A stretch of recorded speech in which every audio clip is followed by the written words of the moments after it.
Hello students, कैसे आप सभी लोग। आज हम इस वीडियो में हमारा इंग्लिश का 1.6 करने वाले हैं, जिसका नाम है the peacock and the crane. ये मैं आपको एक्सप्लेन करूंगा हिंदी में, और इस वीडियो के आखिरी में मैं इसके क्वेश्चन आंसर्स भी दूंगा। इसके लिए आप वीडियो आखिरी तक जरूर देखना, ओके। तो देखो यहाँ पे हमारे इस टॉपिक का नाम क्या है, the peacock and the crane. Peacock मतलब क्या? पीकॉक मतलब मोर। आपको मालूम है, देखो ये मोर जो हमारा नेशनल बर्ड भी है, कितना सुंदर लगता है। और क्रेन, क्रेन मतलब क्या? क्रेन को हिंदी में क्या बोलते हैं? हम सारस बोलते हैं, ठीक है। देखो ये जो क्रेन है, जो सारस है, ये भी कैसे हंस के जैसे दिखता है, लेकिन ये हंस नहीं होता है। क्रेन सारस होता है, हिंदी में सारस बोलते हैं, ठीक है। तो देखो जो हमारी पोएम है, इसमें पीकॉक मतलब मोर और सारस के बारे में बताया गया है। जो मोर है ये बहुत घमंडी रहता है, इसको अपने ऊपर बहुत घमंड रहता है, क्योंकि इसके पंख इतने सुंदर है, इसकी पूंछ इतनी सुंदर है। तो ये इसका मजाक उड़ाता है, किसका? क्रेन का। तो क्रेन इसको सबक सिखाता है उसको कि हमें कैसे दूसरों का मजाक नहीं उड़ाना चाहिए। तो वही हमें इसमें दिया गया है। तो देखते हैं कैसे क्रेन पीकॉक को सबक सिखाता है। हम देखते हैं यहाँ पर क्या है। यहाँ पर there was once a very considered peacock who had gorgeous tail like no other bird. देखो यहाँ पर कंसिडर्ड मतलब आप क्या बोल सकते हो, घमंडी। पीकॉक मतलब मोर, गॉर्जियस मतलब बहुत ही ज्यादा सुंदर, टेल मतलब पूछ, अदर बर्ड मतलब दूसरी चिड़िया आप बोल सकते हो। देखो क्या बोल रहे हैं यहाँ पर कि एक समय एक बहुत ही ज्यादा घमंडी पीकॉक था, बहुत ही ज्यादा घमंडी मोर था, जिसकी पूछ इतनी सुंदर थी कि कोई और चिड़िया, कोई और बर्ड की वैसी पूछ ही नहीं थी। देखो आप देख सकते हो कैसे जो एक पीकॉक रहता है उसकी पूछ कितनी सुंदर रहती है, इतनी ज़्यादा सुंदर रहती है कि आप देखोगे आपकी आँख वहाँ से नहीं हटेगी, एकदम कलरफुल रहती है, ठीक है। लोग देखो जो पीकॉक, जो मोर रहते हैं, उनकी जो ये पूछ रहती है अपने घर में भी रखते हैं, ओके। चलो आगे देखते हैं अभी। So when he met a crane one day the peacock scoffed at the crane's colourless and dull feathers. क्या बोल रहे हैं यहाँ पर? यहाँ पर बोल रहे हैं कि देखो यहाँ पर मेट मतलब क्या? मिलना। क्रेन मतलब मैंने आपको बताया है, सारस। ये हमारा क्रेन है, दिख रहा है आपको, ये क्रेन है। पीकॉक मतलब मोर। स्कॉफ्ड मतलब क्या? मतलब कि मजाक उड़ाकर हंसना, ठीक है। मजाक उड़ाकर हंसना, उसको आप बोलते हो स्कॉफ्ड, ओके। आगे क्या है? कलरलेस मतलब क्या? आप बोलते हो एकदम डल। कलरलेस को आप हिंदी में क्या बोलोगे? बेरंग आप बोल सकते हो, ठीक है। देखो यहाँ पर फेदर मतलब क्या? पंख। तो यहाँ पर देखो क्या बोल रहे हैं कि एक दिन जब पीकॉक जो था, जो मोर था, वो क्रेन से मिला, तो वो क्रेन की तरफ देखकर एकदम हंसा, उसका मजाक उड़ाते हुए हंसा। किस पर? उसके जो कलरलेस जो फेदर्स थे, जो बेरंग उसके पंख थे। क्योंकि देखो जो क्रेन रहता है ना, इसके पंख और इसकी पूरी बॉडी वाइट रहती है, सफेद रहती है, ठीक है। तो उसी को देखकर मोर ने एकदम मजाक उड़ाते हुए हंसा, and immediately spread his own colourful tail for the crane to see and admire. Immediately मतलब क्या? तुरंत आप बोल सकते हो। स्प्रेड मतलब फैलाना। कलरफुल टेल मतलब रंग बिरंगी पूछ। एडमायर मतलब तारीफ करना, प्रशंसा करना। क्या बोल रहे हैं यहाँ पर? और उसके तुरंत उसके बाद मोर ने क्या किया, अपनी जो कलरफुल, जो रंग बिरंगी टेल है, जो उसकी पूछ थी, उसको एकदम फैला दिया, ताकि क्रेन उसकी पूछ को देखे और उसकी तारीफ करे, उसकी प्रशंसा करे, ठीक है। क्योंकि क्रेन के पास ऐसी रंग बिरंगी पूछ नहीं थी, तो वही उसको फैलाकर दिखा रहा था ताकि वो उसकी तारीफ करे। अब आगे क्या है? Look at my feathers he boasted, how they shine in all colours of the rainbow. देखो यहाँ पे फेदर मतलब क्या? पंख, ओके। बोस्टेड मतलब क्या आप बोल सकते हो? मतलब एकदम घमंड में बोलना, ठीक है। शाइन मतलब चमकना। कलर्स मतलब रंग। रेनबो मतलब आपको मालूम है, जो बारिश के समय रेनबो, इंद्रधनुष जिसको हम हिंदी में बोलते हैं, वो। तो देखो मोर उसके बाद आगे क्या बोला, जब अपनी पूंछ फैला लिया उसके बाद बोला कि मेरे पंख को देखो। उसने एकदम घमंडी तरीके से बोला, एकदम घमंड में बोला, और बोला कि ये कैसे मेरे पंख कैसे एकदम रंग बिरंगे रेनबो की तरह, इंद्रधनुष की तरह चमक रहे हैं। While yours are so pale I am dressed like a king. देखो पेल मतलब क्या? एकदम फीका, बेरंग आप बोल सकते हो, ठीक है। ड्रेस्ड मतलब क्या?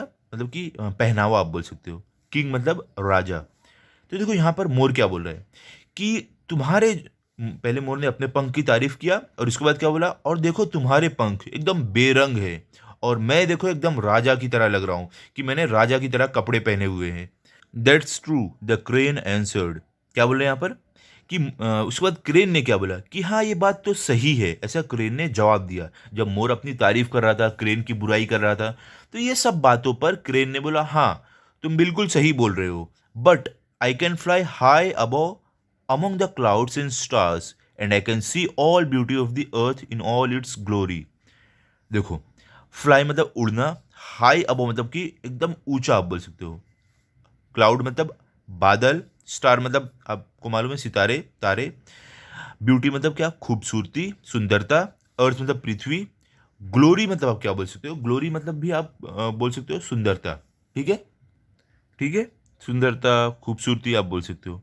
तो देखो यहाँ पर आगे क्रेन ने क्या बोला, पहले क्रेन ने बोला हाँ तुम सही बोल रहे हो जो भी तुम बोल रहे हो, लेकिन मैं आसमान में एकदम ऊंचा उड़ सकता हूँ, बादलों के बीच में उड़ सकता हूँ, मैं वहां से उड़ते हुए तारे देख सकता हूँ, और पृथ्वी की हर एक जो सुंदरता है, जो खूबसूरती है, मैं वो ऊंचाई से देख सकता हूँ बादलों के बीच से। While you live down here just like any other cock. और इसने क्या बोला, क्रेन ने क्या बोला कि और तुम यहाँ ज़मीन पर किसी और कॉक की तरह, मतलब किसी और मुर्गे मुर्गी जो रहते हैं उनकी तरह तुम इस ज़मीन पर रह रहे हो। क्योंकि देखो मोर नहीं उड़ सकते हैं, मोर ज़्यादा ऊंचा अगर उड़ेंगे भी तो 3 से 4 मीटर तक ही वो उड़ पाते हैं, उससे ज़्यादा ऊंचा वो नहीं उड़ पाते हैं। तो वही बोल रहा है क्रेन, भले से तुम्हारे पास सुंदर पंख हो, सुंदर पूँछ हो, लेकिन मैं आसमान की ऊंचाइयों में उड़ सकता हूँ, बादलों के बीच में जा सकता हूँ, वहाँ से मैं स्टार्स को देख सकता हूँ, मैं पूरी धरती की जो सुंदरता है मैं उतनी ऊंचाई से देख सकता हूँ, लेकिन तुम धरती पर ही रहते हो, तुम यहाँ पर एक नॉर्मल जो मुर्गे रहते हैं, मुर्गी रहते हैं, उनकी तरह तुम रहते हो, तुम धरती की सुंदरता वहाँ से नहीं देख पाओगे। ठीक है, fine feathers don't make fine birds. और देखो क्रेन ने आखिरी में क्या बोला कि फाइन फेदर्स मतलब कि अच्छे पंख, फाइन बर्ड्स मतलब अच्छी चिड़िया आप बोल सकते हो, अच्छे बर्ड्स। क्रेन ने क्या बोला कि अच्छे फेदर्स, अच्छे पंख ज़रूरी नहीं है एक अच्छी बर्ड बनाए। ठीक है, ये देखो ऐसा मोर को क्रेन ने बोला, लेकिन ये असली में एक कहावत है कि fine feathers don't make fine birds, मतलब कि अच्छे कपड़े, अच्छे लुक्स मतलब अच्छा आप बोल, अच्छी शक्ल आप बोल सकते हो, अच्छे कपड़े या तो अच्छी शक्ल किसी इंसान को अच्छा नहीं बनाती है। ठीक है, ये कहावत है, ये यूज़ होती है इंग्लिश में। तो यहाँ पर हमारा ये टॉपिक कंप्लीट हो गया। अभी हम चलते हैं क्वेश्चन और आंसर्स की तरफ। आप भी पेन और बुक लेकर बैठ जाओ, हम साथ साथ में लिखते हैं। ओके, तो यहाँ पर देखो मैंने आपके लिए लिख के रखा है। क्या है, देखो पहला मीनिंग्स मतलब शब्दार्थ। फर्स्ट का इसमें कंसिडरेट, कंसिडरेट मतलब क्या, वेरी प्राउड, वेन, अरोगेंट मतलब कि आप बोल सकते हो बहुत ज़्यादा घमंडी। सेकंड का गॉर्जियस, गॉर्जियस मतलब क्या, extremely beautiful and attractive, magnificent, stunning आप बोल सकते हो बहुत ज़्यादा सुंदर। थर्ड क्या है, स्कॉफ्ड एट, देखो यहाँ पर क्या है इसका मतलब, लाफ्ड एट रूडली एंड स्कॉर्नफुली मतलब कि मजाक उड़ाना आप बोल सकते हो, मजाक उड़ाकर हंसना। फोर्थ क्या आपको, पेल, पेल मतलब क्या, डल मतलब कि फीका आप बोल सकते हो। अभी देखो आगे क्या है आपको यहाँ पर, फिफ्थ में क्या है, fine feathers don't make fine birds. तो ये क्या है, देखो the saying fine feathers don't make fine birds is used in a negative sense to indicate that looks और flashy clothes may not be very important after all. क्या बोले, जो ये कहावत है fine feathers don't make fine birds, ये use की जाती है ये बताने के लिए कि जो लुक्स है और जो फैंसी जो कपड़े हैं, जो अच्छे अच्छे कपड़े हैं, ये सब मैटर नहीं करते, सब इंपॉर्टेंट नहीं रहते हैं एक अच्छे इंसान बनने के लिए या एक काबिल इंसान बनने के लिए। ठीक है, अब देखो क्वेश्चन नंबर 2 क्या है आपको, आंसर द फॉलोइंग क्वेश्चंस। यहाँ पे हमें इन सवालों के जवाब देने। पहले क्या है, why did the peacock scoff eight the crane. क्या बोले, जो पीकॉक है वो क्रेन के ऊपर हंसा क्यों, उसका क्यों मजाक उड़ाया। आपका आंसर क्या है, the peacock scoffed at the crane because the crane's feathers were pale and colourless while the peacock had a gorgeous tail with colorful feathers। क्या बोले, जो पीकॉक था, जो मोर था, वो इसके लिए क्रेन पर हंसा, उसका मजाक इसके लिए उड़ाया क्योंकि उसके जो पंख थे, उसके जो फेदर्स थे वो एकदम फीके थे और वो कलरलेस थे मतलब बेरंग थे। और जो पीकॉक था, जो मोर था, उसकी पूंछ और उसके पंख बहुत ज़्यादा रंग बिरंगे थे, इसी कारण वो क्रेन पर हंसा था, उसका मजाक उड़ाया था। क्वेश्चन नंबर 2 क्या है, देखो आपको, what reply did the crane give the peacock. क्या बोले, क्रेन ने पीकॉक को क्या रिप्लाई दिया, क्या जवाब दिया। तो आपका आंसर क्या है, the crane said that it could fly high among the clouds and stars and see the beauty of the earth in all it's glory from above. क्या बोल रहे हैं, क्रेन ने बोला कि वो आसमान की ऊंचाइयों में उड़ सकता है और वहाँ से धरती की सुंदरता को बहुत अच्छे से देख सकता है। The peacock peacock, in spite of its gorgeous tail, could not fly and lived down on the earth just like an ordinary cock. क्या यहाँ पर बोल रहे हैं? और उसने क्या बोला कि जो पीकॉक है वो इतनी सुंदर पूंछ, इतने सुंदर पंख होने के बाद भी उड़ नहीं सकता है। वो ज़मीन पर एक नॉर्मल कॉक, मतलब एक नॉर्मल मुर्गा मुर्गी जैसे रहता है। ठीक है। क्वेश्चन नंबर 3 क्या है? What did the crane compare peacock to? क्या बोले? क्रेन ने पीकॉक को किससे कंपेयर किया? आपका आंसर क्या है? The crane compare the peacock to any other cock. क्या बोले? क्रेन ने पीकॉक को किसी भी दूसरे नॉर्मल मुर्गे मुर्गी से कंपेयर किया। ओके। अब देखो क्वेश्चन नंबर 4 क्या है आपको?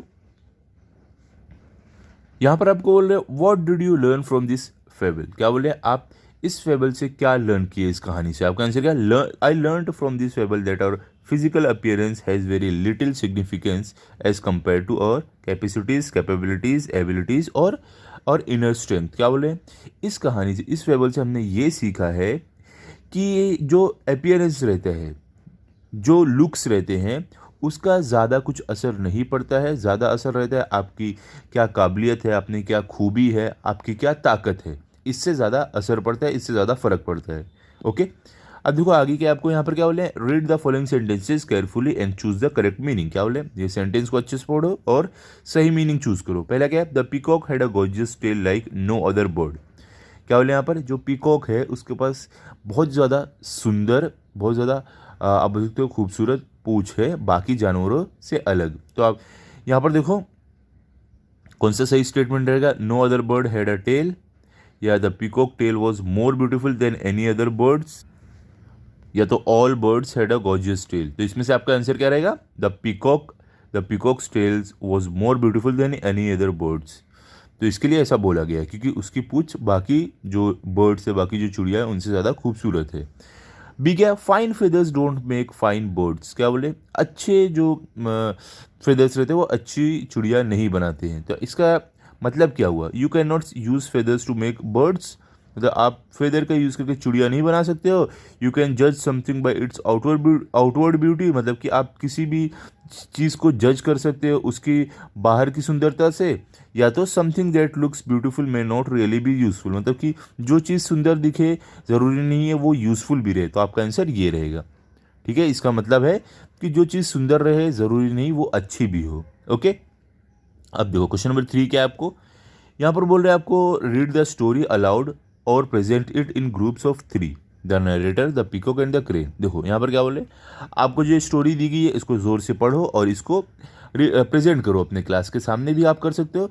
एक जन को नरेटर बनना है, एक जन को पीकॉक, एक जन को क्रेन। ठीक है। ये सिर्फ आपको रीड करना है, इसमें लिखना कुछ नहीं है। क्वेश्चन नंबर 4 क्या? Imagine you are the crane, what actions and words of the peacock would you not like?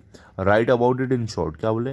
क्या आप इमेजिन करो, आप ये कल्पना करो आप क्रेन हो और आपको क्या बातें और क्या ऐसी हरकत जो पीकॉक ने की आपको पसंद नहीं होगी, वो आपको लिखना है। तो आप आंसर में क्या लिखोगे? If I were the crane I would not like the concept of the peacock. क्या बोले? अगर मैं क्रेन होता तो मुझे जो ये घमंड है पीकॉक का वो ज़रा भी नहीं पसंद आता।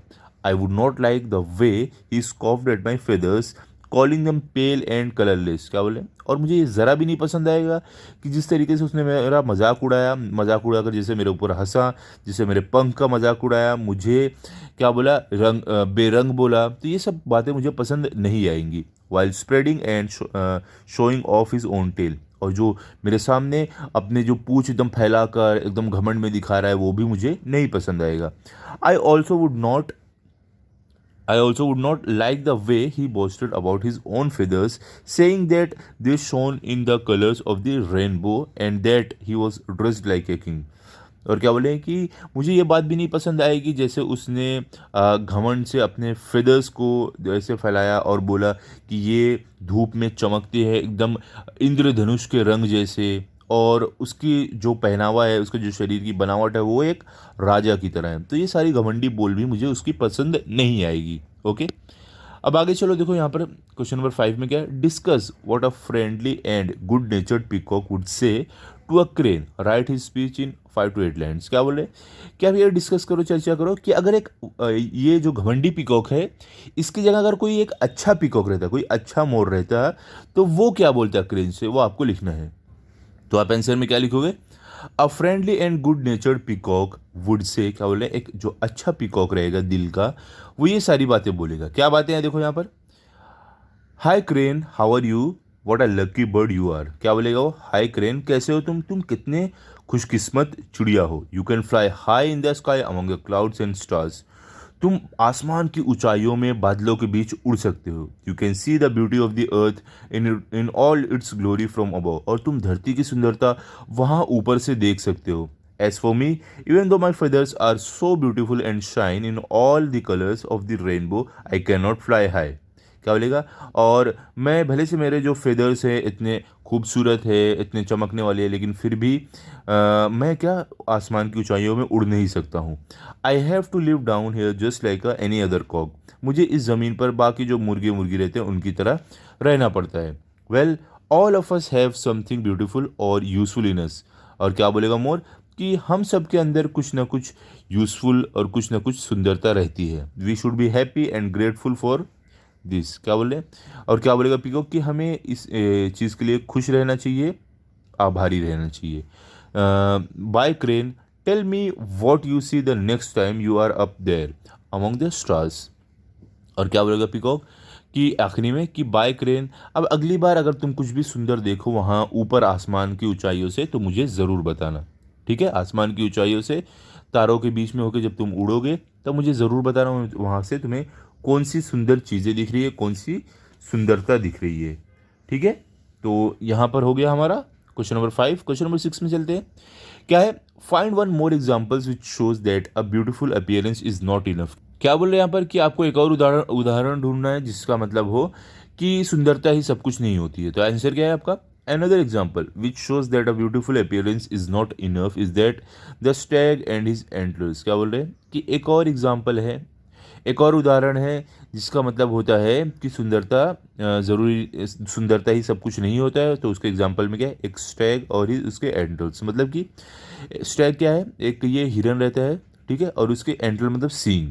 ओके, आप हिरन नहीं, आप क्या बोलेंगे, बारहसिंगा। मतलब स्टैग मतलब बारहसिंगा और उसके एंटलर्स मतलब उसकी सींग। तो अब आगे क्या देखो, the stag was very proud of his beautiful antlers and ashamed of his spindly and ugly legs. क्या बोले, जो स्टैग था, जो बारहसिंगा था, उसको अपनी सींग पर बहुत ही ज़्यादा, उसको अपनी सुंदर सींग पर बहुत ज़्यादा खुशी थी, बहुत ज़्यादा घमंड था, लेकिन उसको अपने जो पतले से पैर थे उसे बहुत वो बदसूरत लगते थे। One day he was chased by hunters. क्या बोले, एक दिन उसको शिकारियों ने उसका पीछा किया। ओके, आगे क्या है, his beautiful antlers got entangled in the low branches of a tree and the hunters nearly caught and killed him। और क्या बोले कि उसकी जो ये सुंदर जो सींग थी वो जाकर एक झाड़ी में फंस गई और जो शिकारी था वो ऑलमोस्ट उसको पकड़ लिया था, पकड़ ही चुका था और उसको मारने ही वाला था। He got his antlers free just in time and escaped because his spindly legs helped him to run fast away from the Hunter. क्या बोल रहे हैं कि वो जल्दी जल्दी कैसे भी करके उस झाड़ी में से अपनी सींग को निकाला और वो अपने उस पैर की मदद से, उस पतले पैर की मदद से जो उसको बदसूरत लगते थे, बहुत तेज़ी से वहाँ से निकल गया। ठीक है, तो यहाँ पे हमें मालूम पड़ता है कि सुंदर चीज़ ज़रूरी नहीं हो, हमेशा यूज़फुल हो। ठीक है, अब आगे क्या है देखो, यहाँ पर क्वेश्चन नंबर 7 में आपको क्या बोल रहे हैं, list 5 adjectives and 5 nouns from the story. क्या बोल रहे हैं कि 5 एडजेक्टिव और 5 नाउन स्टोरी से लिखो। आपका आंसर क्या है, एडजेक्टिव पहले क्या है, कंसीडरेट, गॉर्जियस, कलरलेस, डल, कलरफुल। तो ये हमारे हैं एडजेक्टिव। Okay, 5 adjective. अभी हम लिखते हैं नाउन। 5 नाउन क्या है आपका, देखो, peacock, crane, tail, bird, feathers. Noun मतलब क्या, किसी भी चीज़ का नाम। ठीक है, तो यहाँ पे नाउन है, ये सारे नाम हैं। अब क्वेश्चन नंबर 8 में क्या है देखो, आपको find 5 adjectives that end with FUL and LESS less, then write the antonym of each. क्या बोल रहे हैं, आपको ऐसे एडजेक्टिव ढूंढने हैं जो FUL इससे एंड हो और LESS इससे एंड हो और उसका एंटोनाइम आपको लिखना है। मतलब क्या, एंटोनाइम मतलब अपोजिट वर्ड भी लिखना है। ठीक है, तो देखो हम पहले यहाँ पर क्या लिखेंगे, 5 एडजेक्टिव यहाँ पर। ओके, तो ये पहले हमारे जो FUL से एंड होते हैं, ब्यूटीफुल, तो इसका एंटोनाइम मतलब इसका अपोजिट क्या है, अगली। केयरफुल, इसका एंटोनाइम क्या है, केयरलेस। देखो, ब्यूटीफुल मतलब सुंदर, अगली मतलब बदसूरत। केयरफुल मतलब ध्यान से आप बोल सकते हो, केयरलेस मतलब लापरवाही से। ओके, उसके बाद देखो थर्ड में आपको क्या है, कलरफुल। कलरफुल मतलब रंग बिरंगा, इसका अपोजिट क्या है, कलरलेस मतलब बेरंग। खुद का हार्मफुल मतलब नुकसान पहुंचाने वाला, हार्मलेस मतलब जो नुकसान नहीं पहुंचाए। उसके बाद देखो आपको फिफ्थ क्या, टैक्टफुल, इसका अपोजिट है टैक्टलेस। फिर देखो यहाँ पे हम एडजेक्टिव लिखेंगे जो LESS से एंड हो रहा है और उसका एंटीनाइम यहाँ पर। पहला क्या है, टेस्टलेस, इसका अपोजिट है टेस्टफुल। फिर क्या, लॉलेस, इसका अपोजिट है लॉफुल। फिर क्या, लिमिटलेस, उसका अपोजिट है लिमिटेड। फिर क्या, मीनिंगलेस, उसका अपोजिट है मीनिंगफुल। फिर आपका पेनलेस, इसका अपोजिट है पेनफुल। ठीक है, चलो अभी आगे चलते हैं। अब देखो क्वेश्चन नंबर 9 में आपको क्या बोल रहे हैं, यहाँ पर बोल रहे हैं start a collection of proverbs. क्या बोल रहे हैं कि ये प्रोवर्ब जो है उसका यहाँ पे कलेक्शन आपको दिया गया है। देखो प्रोवर्ब होता क्या है, यहाँ पे देखो क्या बोले हैं मैं आपको बताता हूँ। प्रोवर्ब मतलब क्या होता है, प्रोवर्ब मतलब एक ऐसा सेंटेंस रहता है, छोटा सा सेंटेंस, शॉर्ट सेंटेंस रहता है जो एडवाइस देता है, जो राय देता है दूसरों को। और इससे क्या होता है, ये एडवाइस देते हैं अगर आप प्रोवर्ब में ना, तो बहुत समय भी बचता है क्योंकि आप कम शब्दों में ज़्यादा बातें बोल पाते हो। तो यहाँ पर देखो आपको कुछ एग्जाम्पल दिया है, क्या है, अपियरेंस कैन बी डिसेप्टिव। क्या यहाँ पर बोल रहे हैं, मतलब कि यहाँ पर ज़रूरी नहीं है जो दिखता हो वही सच हो, ऐसा आप बोल सकते हो। ठीक है, सेकंड क्या है, डू नॉट जज by appearance, a rich heart may be under a poor coat. क्या बोल रहे हैं यहाँ पर, देखो बोल रहे हैं कि आपको कभी भी लुक्स के हिसाब से, अपियरेंस के हिसाब से किसी को जज नहीं करना चाहिए। ठीक है, क्या पता उसके अंदर क्या हो। ओके, थर्ड क्या है आपको, all that glitters is not gold. क्या बोले, हर चीज़ जो चमकती है ज़रूरी नहीं है वो सोना हो। फिर you can't tell a book by its cover. क्या बोले, आप एक बुक के बारे में उसके कवर को देखकर नहीं बोल सकते हो कि बुक कैसी है। Clothes do not make the man. क्या बोले, कपड़े जो रहते हैं, अच्छे कपड़े, वो एक इंसान को नहीं बनाते, मतलब कि आप बोलो अच्छे कपड़े अच्छे इंसान को नहीं बनाते हैं। ठीक है, अब देखो हमें कुछ और भी प्रोवर्ब यहाँ पे लिखने बोला गया था, तो हमने लिखा है, देखो क्या है, try try till you succeed, मतलब कि तब तक कोशिश करते रहो जब तक तुम कामयाब ना हो जाओ। Slow and steady wins the race, मतलब कि जो सब्र से, जो पेशेंस से अपना काम करता है और अच्छे से अपना काम करता है, वही रेस को जीतता है, वही कामयाब होता है। Still waters run deep. क्या बोल रहे हैं यहाँ पर, देखो ये जो प्रोवर्ब है ऐसे इंसान के लिए यूज़ किया जाता है जो, क्या बोलते हैं, जो चुपचाप और शांत रहते हैं, वो बहुत ज़्यादा इंटेलिजेंट होते हैं, बहुत ज़्यादा दिमाग वाले होते हैं। ठीक है, आगे क्या है, make hay while the sun shines. क्या बोल रहे हैं, यहाँ पर बोल रहे हैं कि जब भी आपको मौका मिले उसका फ़ायदा उठाओ, मतलब मौके पे चौका मारो। ठीक है, आगे क्या, pride goes before a fall. इसका मतलब क्या है कि अगर आप घमंडी हो, आप बहुत ज़्यादा घमंड करते हो, तो आप कहीं ना कहीं जाकर आप गिरने वाले हो। ठीक है, कहीं ना कहीं जाकर आप फेल होगे। ओके, तो इसके लिए कभी भी घमंड नहीं करना चाहिए अपने ऊपर। अब वो लास्ट में क्या आपको क्या बोले, एक्टिविटी है, visit a library, this story is fable, find 2 more fables, share them with your friends. क्या बोल रहे हैं, आपको लाइब्रेरी विजिट करना है और ये जो स्टोरी हमें दी गई है एक फेबल है, तो इसी तरीके से आपको 2 और फेबल ढूंढना है और अपने दोस्तों के साथ शेयर करना है। ओके, तो देखो यहाँ पर हमारा ये चैप्टर कंप्लीट हो गया है। आई होप आपको अच्छे से समझा होगा, आप इसको अच्छे से लर्न कर लो ताकि अगर आपका टेस्ट हो तो आपके फुल मार्क्स हैं। मिलते हैं अभी अगले वीडियो में। अगर आपको ये वीडियो अच्छा लगा हो तो आप इस वीडियो को लाइक करो, अपने सभी दोस्तों के साथ शेयर करो और चैनल को सब्सक्राइब करो। Thank you.